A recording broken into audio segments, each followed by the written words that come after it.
Hello seedlings, it's me, Madison, or Dandelion.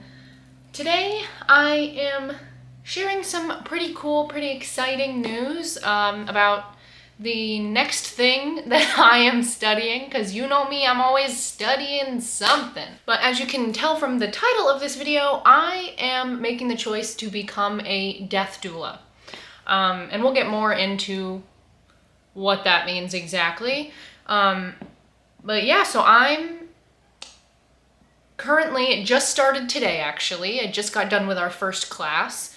I am taking part in this 4-month-long Death Doula certification course through a place that is based in Los Angeles called DDLA, and I will link their information in the Dropbox. So if you're interested in learning about becoming a death doula or possibly joining their course, they have new courses going on all the time. So the one that I'm in right now, I'm pretty sure is closed because we already started.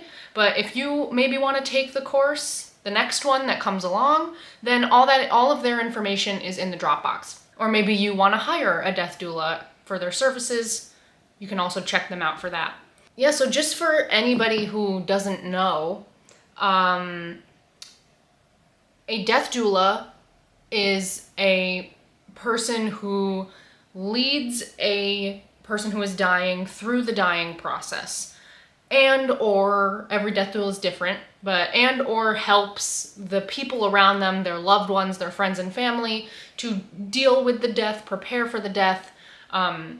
A lot of death doulas help with bereavement and grief support, also funeral rites and things like that. So a death doula really helps people through the entirety of the dying process. And like I said, every death doula is different. So some death doulas are focused on one specific aspect of death, and then some death doulas are focused on a completely different aspect of death, and then other death doulas kind of do the whole thing, and they're there through the whole process. So yeah, that's what I'm doing. I have felt called to this for quite a while. And you know, if you're familiar with my channel here on YouTube, then you probably know my background a little bit. But again, just to kind of quickly rifle through it, because it's a long story. My first experience with illness, death, a dying person was when I was very, very young, like 2, 3, 4 years old. My grandmother, my father's mother, she had severe rheumatoid arthritis, and she had had it since my dad was a kid. So she had been battling this at a time when modern Western medicine really did not know what to do with rheumatoid arthritis at all. There was no good treatment for it. So she had been battling it for decades already by the time I came along and I was a little kid. And I remember being a child, you know, being a toddler, a 3, 4-year-old, and going to visit her. She lived with some other family, and then eventually I believe, you know, I was very young when she died, so I can't fully remember the details, but I believe she also lived in a facility for a while closer to the end of her life. But I remember there wasn't much dialogue around it within my family. I didn't have an understanding of what my grandmother had, what illness she was battling. I had no understanding of what it was or how it impacted her body. I didn't know, like, if she was gonna die, why she was gonna die, when she was gonna die, what it would look like when she died. Like, there was no discussion of that. It was just, here's grandma, she's bedridden, go say hi. So I just remember as a kid being afraid in her presence, and not necessarily being afraid of her, but being afraid of everything that was happening to her. You know, I'm putting trigger warnings in the Dropbox, and I will put them on the screen every time I say something particularly possibly triggering to anyone who has that specific trigger. But also know that, you know, this is the title of this video is I'm becoming a death doula. So we're going to talk about death. We're going to talk about illness. We're going to talk about grief. We're going to talk about that stuff. And I'm going to occasionally talk about those things in detail. So if there's anything you need to skip, then just fast forward through my little chatting and then go to a spot where you feel okay. I will warn you anytime it's about to happen. But that being said, here's a trigger warning for anybody out there who doesn't want to hear about specific physical symptoms of illness. I'm about to share some. So my grandmother, you know, I said she had severe rheumatoid arthritis, and so her hands were, you know, like kind of shriveled up. You know, her fingers did not work. To hold a cup, she would kind of have to like do that. And she never would have been able to hold a cup that heavy as what I just held up. But she could kind of hold a mug, you know, like push her hands together and kind of hold it. But, you know, she couldn't walk. She had to use a walker to go to the bathroom, but she would also need a person to support her. I remember that. Just, you know, completely, almost entirely bedridden. And, you know, her physical symptoms were prevalent. You know, her... The way the arthritis had made her body change was very apparent. You know, you could immediately look at her and be like, okay, this woman has severe arthritis. You know, she looked very delicate, and she was, you know, she had been sick for a long time, and on top of that, she was getting older. So she looked very delicate and sick. And like I said, I had no dialogue around that, and I had no knowledge, no education around that. So I remember being afraid to go near her. I remember being afraid to touch her. I remember being afraid to talk to her. I remember not knowing what to say, and so I felt like might as well just not say anything because I don't know what to say. And this is something that upsets me so much because as I've aged and I've learned more about who this amazing woman was, this grandmother that I had that I never got to know, I've learned more and more about her as I've aged, and she was a very spiritually minded person. You know, my dad would talk about how his mother would talk about the afterlife, and she was not afraid to die. And she felt like she knew what was going to happen when she died, and she felt like she knew where she was going to go and that it wouldn't be the end of her. It would just be the end of her body. And she had an awareness of that. And she was Christian, but very pure. Very, I don't even know, you know, we can't ask her. But I don't even know if she would identify as Christian. I don't know how she would have identified, but I do have like some writings from her, little notes that she wrote when I was a kid, you know, for holidays and things. So we know she had a spiritual awareness, but I don't know how she would have identified or exactly what she believed in terms of the afterlife. I know she believed in angels and things like that. She had some statuary and things of angels and things. And she even gifted my sister and I things along those lines at certain points in our lives.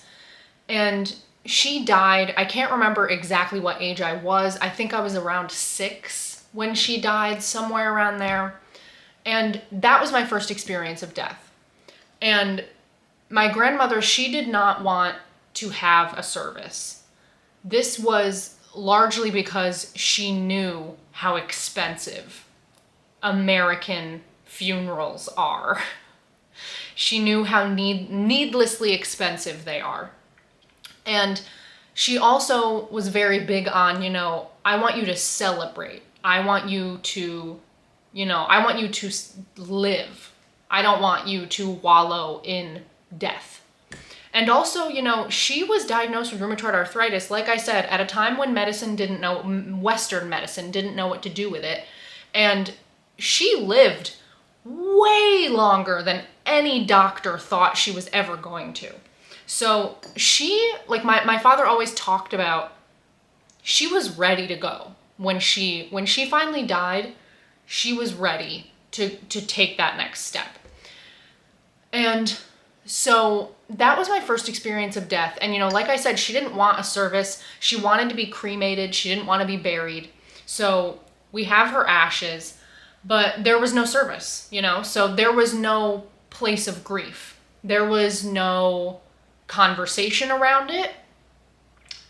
To be honest with you, I don't remember anything about it at all. I don't remember anything about it at all. And, I was only 6, so that could be a part of it. But also a big part of it is there's not really anything to remember. There was no service. She was cremated. I don't even remember being told. I assume they told us. But I don't remember any of that. I wonder if my older sister remembers anything. I should ask her. But yeah, so that was my first experience, and definitely leaves something to be desired. I wish, in a perfect universe, I picture that I spent a lot more time with her, and I was allowed to, and given the space to ask questions about what was happening with her and why it was happening and how it was happening. And I would have loved to even be able to ask her directly how it feels to be in her body and what feels okay for her and what doesn't, and what's okay for me to do and say and what isn't. I felt like I was walking through this like invisible obstacle course with all these rules and guidelines, and I didn't know what they were. And it felt like I had to know what they were and take the exact right steps and say the exact right thing. And so that just led me to do nothing and say nothing and not be present, which is kind of a representation of my entire childhood. But we're keeping it to just the death experiences for now.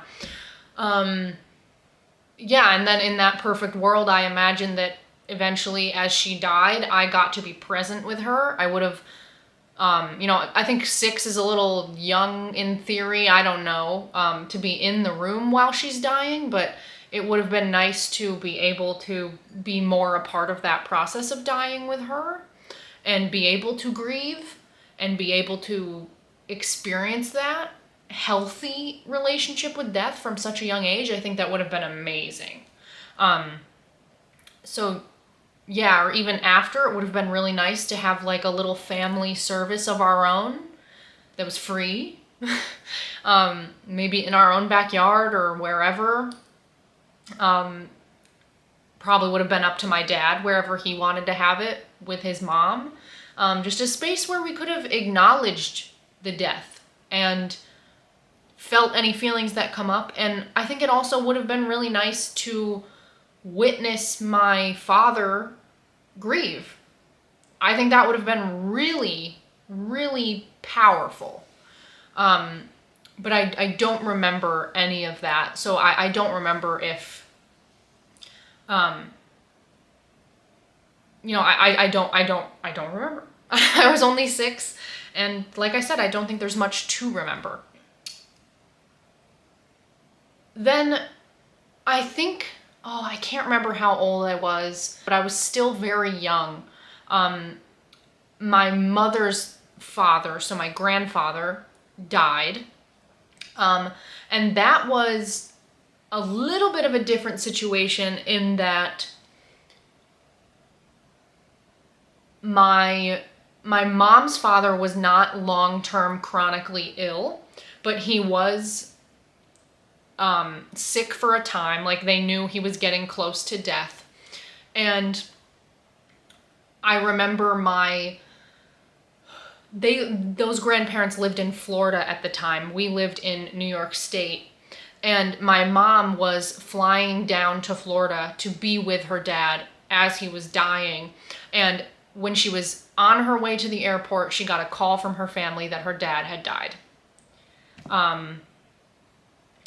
And I remember, this is like one very vivid memory from childhood that I have, is I remember coming home. I think I was with my dad and my sister doing something. But we got home, we pulled into the garage. I remember, I'm a little kid, so I've got a lot of energy, a lot of zest. And I come running into the house, and I remember I ran past the downstairs bathroom and the door was open, but my mom was sitting in the bathroom just crying. I remember she was just sitting with tissues in her hands, just crying. And I had never seen my mother in that kind of state before, ever. And that's a big moment as a kid, to see your parent having such an intense emotion. And then on top of that, to have no understanding of what happened or why they're having that emotion or what's going on or anything like that. It was a lot to process, for sure. And there was no one helping me process it or explaining to me, this is what's going on for your mom, or this is why she's crying, and this is what happened to your grandfather, and all these things. So that was a big moment where I witnessed grief, but had no understanding of it. And similarly to my grandmother on my father's side before, years earlier, my family's coping process, I guess, was just to kind of leave the kids out of it. I feel like that's a very common theme in America, is just leave the kids out of it. They act like kids aren't present. They act like kids are just like furniture, and you don't have to tell them what's going on. They'll be fine. They don't even know. When kids are the most observant beings, they know what's going on. And if you don't tell them what's going on, they're gonna create a reality in their head that explains what's going on, and it's usually not right. So that's a dangerous place to be as a child, to not have the information and be trying to put the pieces together yourself. So when my grandfather died on my mom's side, there was a service and a funeral. I was not there. My sister was not there. At least I don't think so. And no discussion was had. We weren't close with him, but he was family and he did die. And I had met him before. So it would have been nice to have some explanation of what was going on. So those were my earliest experiences of death. Basically just like people dying and nobody acknowledging it, and like being completely in the dark on anything that was going on. Had just completely out of the loop. So, because I was also the baby of the family. So I feel like, I don't know if other youngest children have this experience, but I feel like I was just like left out of all information in all areas of life. Like, I found out so much about stuff that was going on once I was like 18 and up, that was intentionally kept from me because I was the youngest. So, which is really messed up. Just really messed up. But again, focusing on death. So those are my early experiences with death. And then, again, this is the part that if you're familiar with me and my channel, you probably already know this, but just to give a quick recap for anyone who is just seeing this video, or maybe hasn't seen those videos where I've mentioned this before. When I was 13, my dad was diagnosed with cancer, multiple myeloma. And then when I was 14, my mother was diagnosed with cancer. She was diagnosed with skin cancer. And then a month or two after that, through treating the skin cancer, she had a PET scan, which is a scan where they just basically scan your entire body, and they found breast cancer. So within the span of 2 years, both my parents were diagnosed with collectively 3 cancers. So it was a very difficult time, as you can imagine. I'm 13 at the time. And if you've been watching the whole video up to this point, you can probably guess how my family dealt with it. They didn't. They didn't. So, and I think a lot of parents, and I say everything with love. I know everyone, as a spiritual practitioner, especially as a spiritual practitioner that works in the Akashic Records, I have a deep, deep understanding of the fact that every living being is trying their best in every single moment that they are existing. So that doesn't mean everyone is always doing perfectly or couldn't do better, but it means they're trying their best. So anytime I say anything about, my family not dealing with things well or parents not doing things as well as they could, know that I'm not blaming, know that I'm not, shaming anyone for the way they've dealt with things. We can all only do our best. So I'm just pointing out a pattern and a truth, a reality, and pointing out how it's damaging and how it should change and shift. So that's my perspective. So that being said, I think a lot of parents fall into the trap of, if my kid says they're fine, they're fine. Don't believe your kid if they say they're fine. They're not fine. They're not fine. Again, something you will be familiar with if you're familiar with me and my channel is I made a documentary called Children of Disease. And the link for that film is in the Dropbox. So if you want to check that out, if you want to watch the film or watch the trailer, all of that is in the Dropbox. But that documentary is about my experience as a child of disease, meaning, it's a play on the common term child of divorce, which, is a child who grows up with divorced parents. And a child of disease is a child who grows up with a sick parent, or in my case, 2 sick parents. Or a child of disease can also be, I also put kids who have lost a parent in that category. So I made that documentary about my experience growing up with 2 sick parents. And then I also included other families and other kids and other sick parents in that documentary. So it's not just my story, it's the story of other people throughout the nation. So check that out if that resonates with you at all. It's in the Dropbox. But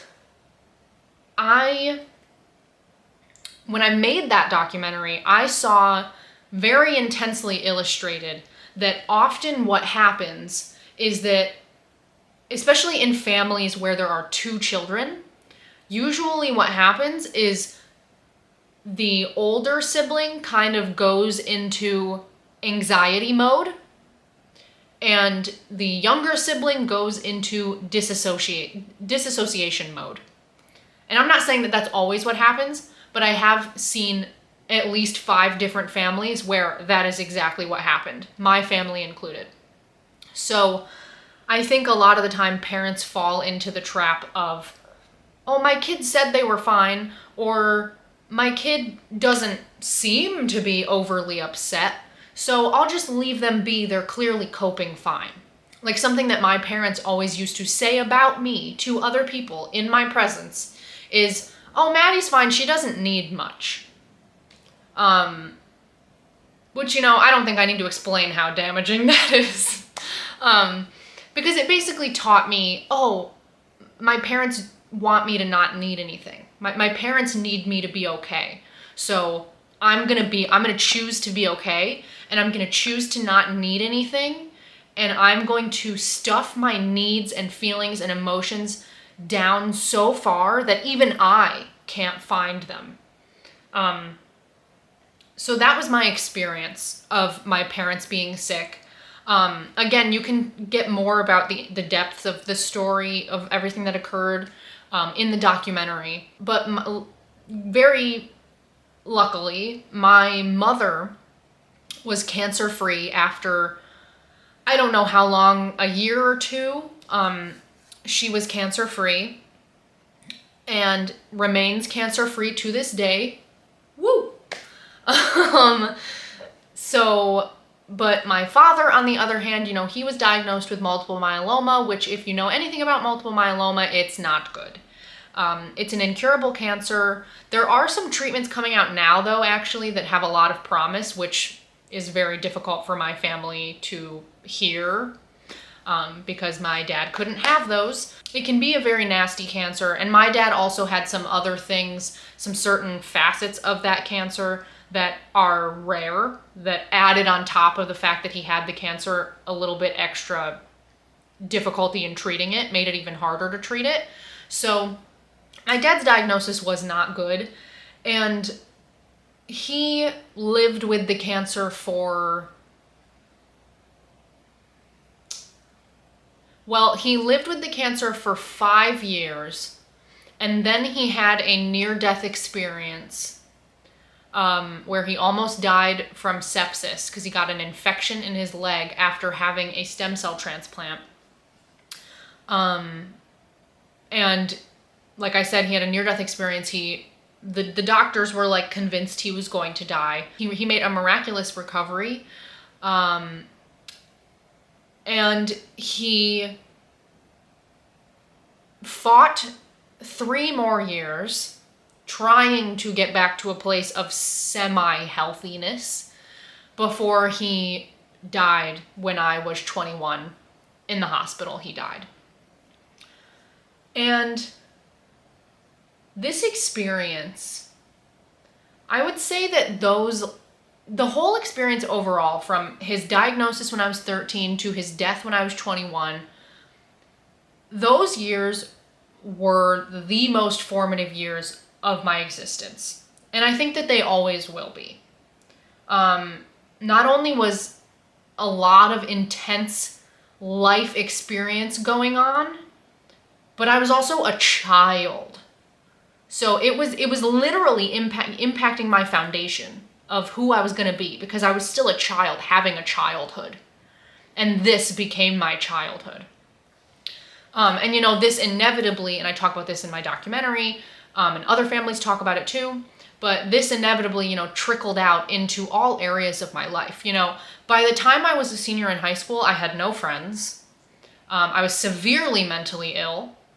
Because again, if you're familiar with my channel, you'll know that I am ADHD. So I am autistic, I have ADHD. I did not know either of those things growing up.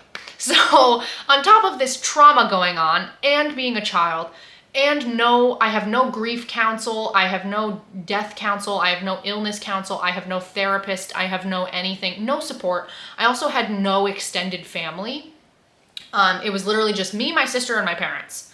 And both my parents were busy trying to stay alive, trying to fight cancer. So, there was literally nothing left for me or my older sister as support. And that's not my parents' fault. Yes, they could have done better, but I fully, completely acknowledge that they were busy. That's the whole point of why I think people like death doulas are so important, is because they are coming at it from a place of having so much space for you to take up. They can hold so much space for you, and they can support you, and they have the ability, the time, the care, the desire to support families and the dying person. So that's partially why I've found myself on this journey, is because I went through all these things that have shown me, if we had a death doula going through those last few years with us, oh my God, it would have been an entirely different experience. It would have been completely different. All this whole experience from when I was 13 to when my dad died when I was 21, it was a big life-changing, life-creating, because I was a child, experience. But those last 3 years, from when I was 18 to when I was 21, from my dad's near-death experience to his final actual death, those years made me who I am today. They were, and they better be, the worst years of my life. I was confused, I was lost, I was in the dark, and like I said, this trickled out. So, I said, by the time I was a senior in high school, I had no friends, I had severe mental illness, because like I said, I'm autistic and I have ADHD, but partially because those things were undiagnosed, but also partially because of the stress that I was under with my dad's illness and my mom's illness, but then ongoing once my mom was healthy and my dad was still sick. And my dad was just, slowly had more and more going on medically with him. By the time I was 18, I had severe OCD. And if you want to know more about my OCD journey, I made a video talking about my story, my experience with OCD over time. That's in the Dropbox also. But I first started experiencing OCD when I was 11, and it slowly got worse and worse and worse and worse and worse, until the point where when I was 18, 19, 20, 21, 22, those years, my OCD controlled me. There are no words to describe the amount of anxiety that was living within my body. You know, I was getting like 2-3 times a week, I would get bad news about my dad's health. For like 3 years. Like, really put that into perspective. Bad news 2 or 3 times a week for 3 years. Like, I had become convinced that all that happens are bad things. That was what I felt the truth was. And I felt like bad things were like lurking, like waiting around the corner, waiting to get you. Like, that was my experience of the world. That is what I had been taught, because like I said, this was my foundation. This was my childhood. I didn't know anything else. So stepping into adulthood after my dad died, I had to retrain my brain, and still am, retrain my brain to realize that most people don't go through everything I had gone through with both my parents until they're like 40, until they're 50, and they have kids. So it was a long process of learning how to grieve, learning how to have a healthy relationship with death, learning how to have a healthy relationship with my father after his death, continuing the relationship through, like, within my grief. And, you know, it was incredibly difficult. Like, I just don't feel like there are any words to really describe those 3 years and what it was like for my family, because we all had our own flavor of trauma and difficulty and pain that we were going through in those last few years. So that's kind of where I'm coming from. That's my foundation I'm standing on that has led me to this death doula journey. You know, I've been a healer for a while now, being a Reiki master. And I think that was kind of the precursor to becoming a death doula. Again, if you're familiar with my channel and you've been following me for a little while, you'll know that I started, I think about like 6-7 months ago, I started volunteering at a hospice organization that's in Los Angeles, giving Reiki to hospice patients and their families. So that was a very eye-opening experience. I chose to do that because I think I might want to be a death doula. But I didn't want to just jump into becoming a death doula because I wasn't sure if I could handle it. I wasn't sure if I was emotionally equipped to deal with that and hold space for that. And I wasn't sure if I had dealt with my own trauma enough to hold space for others in a way that was healthy for me. So I wanted to explore that a little bit.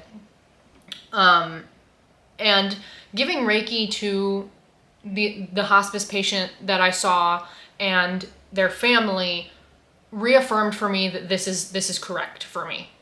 Being a death doula is something that I'm very passionate about, and I'm very excited to be starting this journey. And I cannot wait to be in a place in my life where I am working with the dying and their families and their loved ones, supporting those people through that process.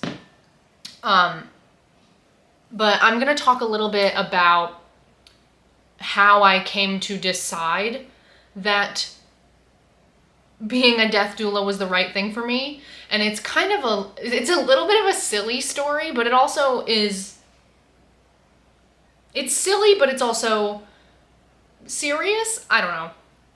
You'll see what I mean when I tell it. But basically what happened was,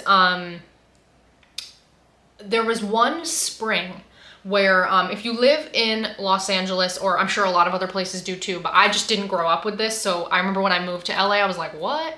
But in Los Angeles, every year or so, they do tree trimming. Like, the city trims the trees in the neighborhood. So like, they go into people's backyards and trim trees that are like, you know, in problematic places. They also do it for fire safety, you know, make sure that all the brush is clear and all that stuff, and everything's as trimmed as possible. And one year when they were doing this tree trimming, they, you know, the tree trimmers don't care about nature. So annoying. And they were doing this in spring, which is, you know, baby season for birds, squirrels, rodents, you know, all those animals. We found one baby squirrel on the ground, like so baby that it could not take care of itself at all. Like a pretty fresh baby squirrel on the ground in our backyard. So, ooh, it's starting to rain. Yay. You know, the first thing you're supposed to do when you find a baby squirrel, you know, as soon as we found it, we were like, okay, what's the right thing to do? Is you're supposed to kind of put the baby squirrel in like we put him in like a small box with some nesting so he would be warm and safe. And we put him at the base of the tree that we think the nest was in. And we played on I left my phone out there with some baby squirrel sounds playing on it, in the hopes that the mama squirrel would hear that and come get her baby. We found the baby squirrel like late morning, and then we left them under the tree with the squirrel sounds playing until that evening, and the mom had still not come. So it was kind of a situation where we were like, okay, we either try to leave the baby squirrel overnight and hopefully the mom comes, but they also might die if the mom doesn't come, or we just take the baby squirrel inside and we start nursing it ourselves. So we decided to bring the squirrel inside. We did everything exactly by the book. You know, we started it on just like water with some sugar in it because they were dehydrated. We were able to get the baby squirrel to pee, which is a good sign. So eventually when it came time, we started to try to feed them we had created our own little baby squirrel formula based off of things that we had found online from rescues and things. When they did finally eat some, they would eat pretty well. And that is when the trouble started. So the baby was not pooping. No matter what we did, the baby was not pooping. And I found through research online that what most likely was the problem was the fall from the tree had damaged their organs internally, and there was some kind of internal bleeding going on somewhere within the baby squirrel, which obviously we can't do anything about. So what would happen, and again, I read about this online, is the baby squirrel is hungry, so the baby squirrel would eat, and then when it came time for them to poop, the internal bleeding must have been somewhere within that digestive tract or the bowel or something. And so pooping was not possible. And things were just getting kind of stopped up, and it was causing the baby squirrel pain. And the squirrel would actually have seizures. The last day of its life, it had like 3 or 4 seizures. And this is where I'm like, the story's silly, but the story is also not silly. Because being this, like, we went from, because our mindset when we first brought the squirrel in was like, oh, this will be like our indoor-outdoor squirrel friend, you know, like, we'll, you know, nurse this baby squirrel to health and get it to an age where it can take care of itself, and then we'll release it into our backyard and we'll see him in the neighborhood and be like, hey, baby squirrel, we're your foster parents, you know? So, like, that was, like, what we thought. But very quickly it became evident that actually we were a squirrel hospice, like a baby squirrel hospice. So it became more about just making sure that the baby squirrel was comfortable and warm, and just like holding space for the baby squirrel until they died. And where this story kind of becomes more relevant for my death doula journey and my making the choice to become a death doula is, I remember, I still see it and hear it in my mind because it was so upsetting, and still is, of course. But you know, when the baby squirrel would have seizures, it was really difficult to witness. You know, they like scream, They do like their high-pitched scream of pain, and they're like, you know, convulsing and like reaching with their hands, their little squirrel hands. And like, it was so sad and awful to see this baby, you know, going through this intensely painful experience, and there's like nothing I can do.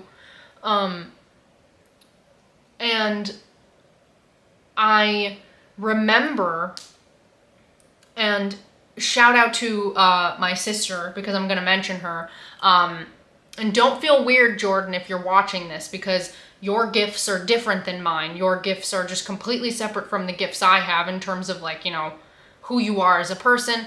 My sister is a very sensitive soul, which, you know, comes with its own set of amazing gifts.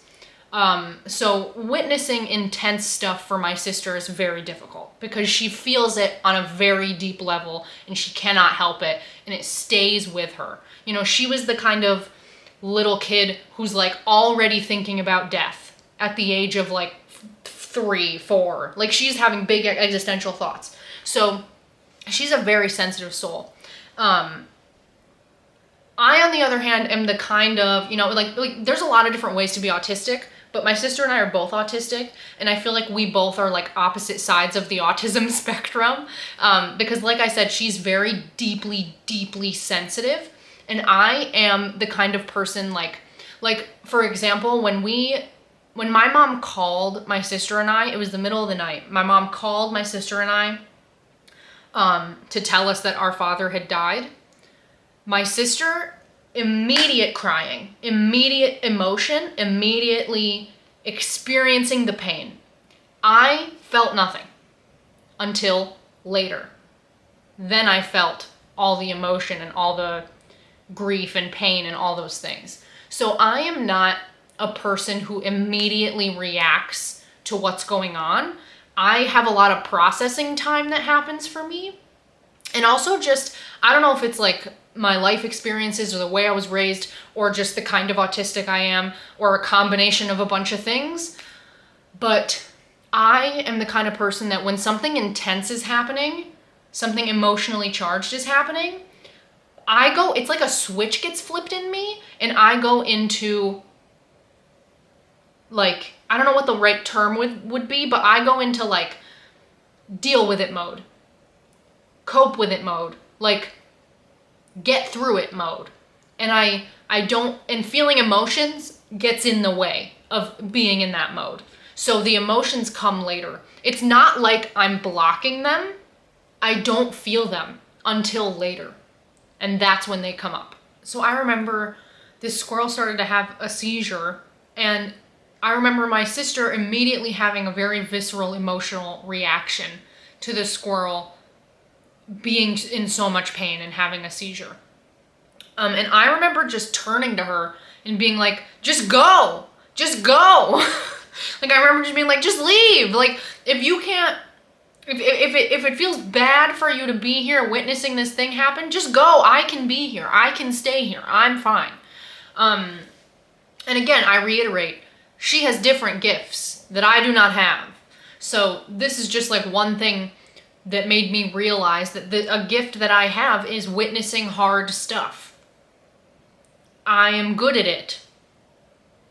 I think, like, genuinely, I am good at it. I'm good at witnessing difficult things and holding space for whatever that living being who's going through that difficult, painful thing is going through. So I just sat there with the squirrel by myself. And I remember once, and like as it was going through it, I was just like kind of holding space for it. And I remember like I shed a few tears, like a few silent tears. And I remember just like speaking to the squirrel, like spiritually, like in my mind and also out loud. Like I remember just being like, it's okay, buddy, it's okay. Like, I know, I'm here for you. And then once it kind of subsided and the squirrel started to kind of like pass out and fall back asleep, I just was kind of like with the back of my finger, just like petting the back of the squirrel's head and like comforting it a little bit, and eventually it fell asleep. And then that night, the squirrel died. And in the morning, we had like a little service for the squirrel. I dug like a little grave in our backyard. under one of our beautiful trees by our fairy altar. And I don't know if you heard that thunder. And yeah, so that squirrel, we named them Henri. We weren't sure of their gender, but that doesn't matter. They're a squirrel. But we named them Henri, and Henri is resting underneath our fairy altar. And that whole experience, and I remember my sister said like a little prayer. And yeah, we just had a nice little service for them. And I remember after that experience just being like, obviously you can't compare a squirrel to a human. But it gave me a little sliver of what it would be like to be a death doula. And it showed me that I can handle it. And that one of my gifts is being able to withstand difficult experiences. Because it's not like I'm, boxing it up and putting it away or ignoring my feelings around it. I still cried while it was happening. I still cried after. I still had a lot of feelings about it, had a lot of anger about it, had a lot of pain surrounding it. But I didn't find it, I didn't feel like it was getting in the way of my ability to be present for the baby squirrel. And that's why I always say this story is like silly, but also not. Because it helped me feel like I am equipped to do this difficult work, but it also wasn't as intense as it would have been with a human. So it was like a little bit of like dipping your toe in the death doula pool.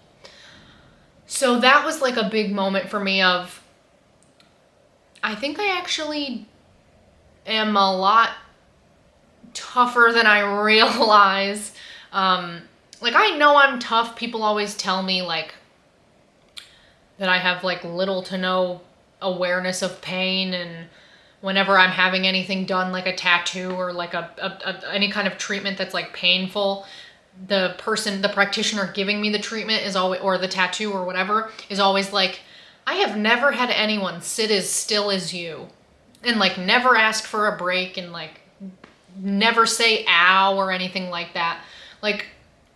And again, that's partially because I'm autistic, because often autistic people have crazy high pain tolerances. But then emotionally, I have a lot of space that I can hold for others.